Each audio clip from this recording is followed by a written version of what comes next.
Yo, what is good, everybody? Welcome into the Free Money Show here, coming to you live with another episode of Win Total Wednesdays, the fourth one here and the second one for the NFL, this time the NFC East. And today we're going to go Buffalo Bills under 10.5 wins, plus 130 on DraftKings. The AFC East division favorites head into this year with tougher competition and a bit of trouble on their own team. The Bills finished the 21-22 season with a loss to the Cincinnati Bengals in the playoffs, 27-10. After briefly escaping a game with Miami Dolphins, 34-31, in a game that they didn't face Tua, they faced Skylar Thompson. The fans of the Bills were likely disappointed, and they have much tougher competition now this season. Every team in the division, in my mind, improved: New England, Miami, and the New York Jets. So we'll start with the Jets. Aaron Rodgers joined New York after a tumultuous offseason and looks to help a team with an incredible defense and really just lacked a QB. A couple games last year, for example, a game against the Vikings, they probably could have won if they didn't have Mike White and had Aaron Rodgers. And they also have the benefit of playing a fourth-place schedule this year, far easier than the rest of their division. We then head over to New England Patriots, upgraded their offense, actually hiring an offensive coordinator in Bill O'Brien, someone that knows the system from Belichick. After last year, having two DCs be the offensive coordinator definitely didn't work out, and now Mac Jones can kind of take that step forward after a sophomore slump. They also signed Juju Smith-Schuster, a wide receiver, to help out Mac Jones. Didn't really have that many weapons last season other than Hunter Henry and Devontae Parker. And also added tight end Mike Gesicki, where they operate best with the two tight end system. And then on the defensive side of the ball, drafted Christian Gonzalez. Not sure how he fell that far down to the Patriots, but I'm sure everyone in New England is glad to have him. And lastly, the Dolphins went out and traded for defensive back Jalen Ramsey and signed David Long, linebacker from Tennessee, coming off of his best season with 71 tackles, and joins a team that was in desperate need of one, a rangy linebacker to help out that middle level of the defense. So really improved at two levels of defense from last year. The Dolphins were a top team in the league that got derailed by injuries to the quarterback, and it's always tough transitioning from a guy with first-round talent to someone in the later rounds. They tried doing it with Teddy Bridgewater. That didn't work. Skylar Thompson seemed to be the best option. But they have a healthy Tua back this year, we hope. And the Dolphins were really on pace to be probably 1 or 2 in the AFC before those injuries kind of derailed them, and saw them with the wild card game that had a couple more plays gone their way. They might have advanced past the Bills. So definitely worrisome if I were a Bills fan, and a reason why I really like the Bills under 10.5 wins this year. Now, for the Bills' problems, it starts with Stefon Diggs. Had a bit of drama last year to end the season with his antics on the sideline, and then yet again got into it this season with how he felt about the offense, and specifically him not getting enough targets from what I gather. And this guy can't seem to stay out of his own way. He had a similar issue in Minnesota, was complaining, flipping out on the sidelines, throwing, acting crazy. He seems to be repeating himself and doing it again in Buffalo. And that weighs on a team. It is tough to see a guy complain when you get the ball constantly. You're the number one feature of the offense, and you're still finding ways to complain, and not the best look. And that just weighs heavy on a team here. And he improves from QB Kirk Cousins to Josh Allen and still can't seem to be happy. Josh Allen said things are okay on a podcast, but that's just him being a good leader and wanting to say the right thing. I don't truly think that things are as copacetic as they seem to be right now.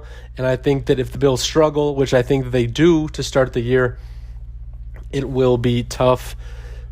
He's an anchor on this team, along with first-round draft pick Dalton Kincaid, who was really good at Utah and I think will also help out this offense.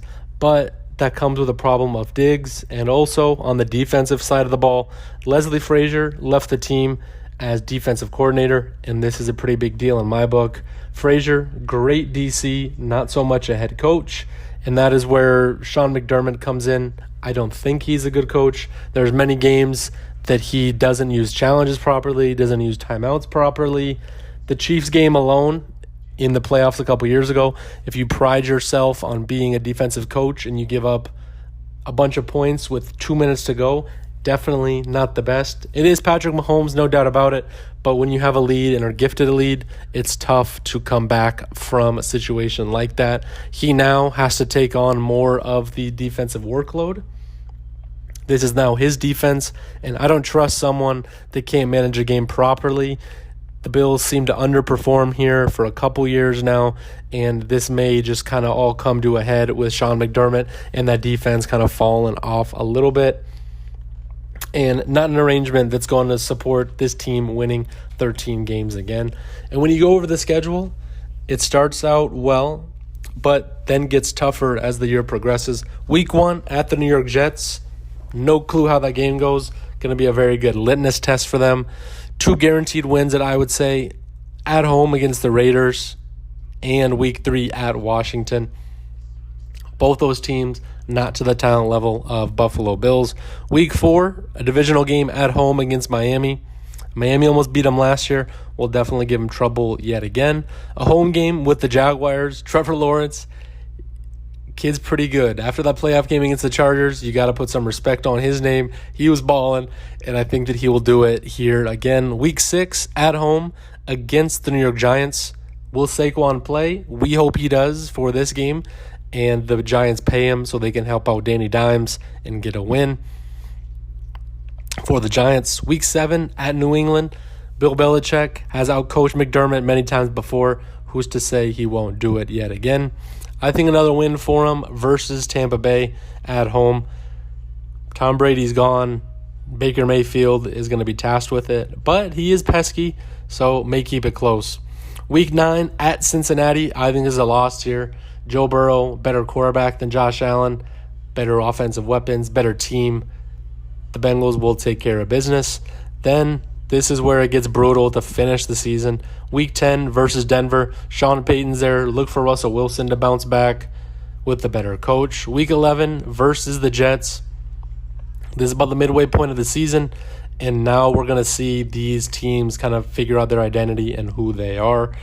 Week 12, another loss at at home versus Philly. The Eagles, better team, will likely compete again for the NFC Championship. Too talented on offense for the Bills to handle on defense. Week 13 at Kansas City. Traveling to Missouri for a game like this will be tough for sure. Week 14 at home at Dallas. It's going to be a tough game. The Cowboys are a regular season team, and this is how they perform well in the regular season, not so much in the playoffs. Week 15 at the Chargers. Justin Herbert can throw. The Chargers aren't coached the best, so it's really a battle of the goofballs here between Brandon Staley and Sean McDermott. Who knows what is going to happen? Week 16 versus New England.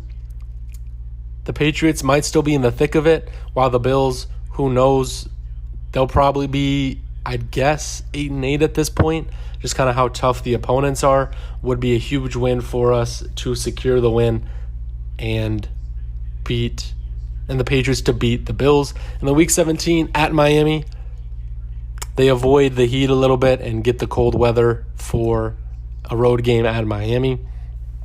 I don't see this team being 10-6 when they enter this game, so we will breathe easy and get ready for the postseason. So Bills under 10.5 wins plus 130 on DraftKings is the play for the second of the NFL. I just don't think that they improved enough to warrant being the divisional favorite, along with the rest of their teams in the division got much better. So thank you all for listening. As always, appreciate it. You can follow me at the RJ Larson on Twitter. Please like, comment, subscribe here on YouTube. It is always appreciated. And lastly, you can also follow the daily podcast at Free Money Podcast on Spotify. Head over there, daily picks for the winners. Thank you all for listening, and see you next time.